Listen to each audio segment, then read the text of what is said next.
Ho ho ho, and welcome back to Advent of Vim 2025, day 21. So after covering jumps and the jump list in Vim yesterday, today we're going to talk about the change list. The change list is a similar concept, so Vim doesn't only keep track of the big jumps you made, but also of the positions of changes you did. First of all, a shout out again to my YouTube channel members, the YouTube super chatters and super thankers, and the GitHub sponsors. Special thanks go out to you. Hi, my name is Marco. Let's get started. So if you insert something into a buffer, or if you delete something, or if you change a line, Vim remembers the location of this. So it builds a list of everything you've edited. So let's do a few changes here. Let's say we wanted to uppercase this line here.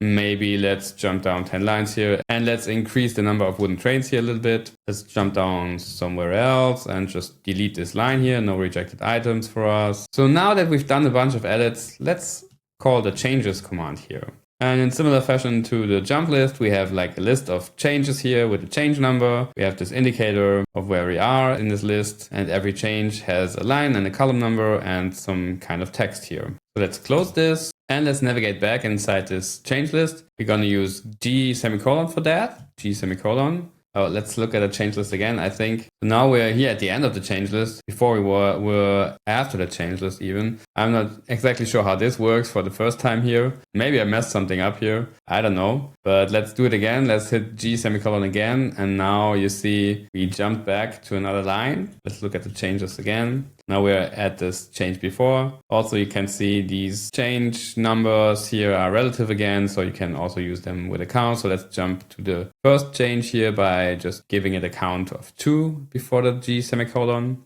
So 2 G semicolon. And now we're back here at the top where we actually changed this line here to be uppercase. So let's look at the change list again. And here you can see the marker here just says we are here. So let's go in the opposite direction. You can use G comma for that. And now we just jump back one change down the change list. Let's verify again. Here you can see it. And also this can take account G comma, 2 G comma. Let's verify again. And now we're at the last change again. What happens if we press G comma again? It says we're already at the end of the change list. So go to the change list again. Okay, we can't jump to after the change list like we were before when we started to look at this list the first time.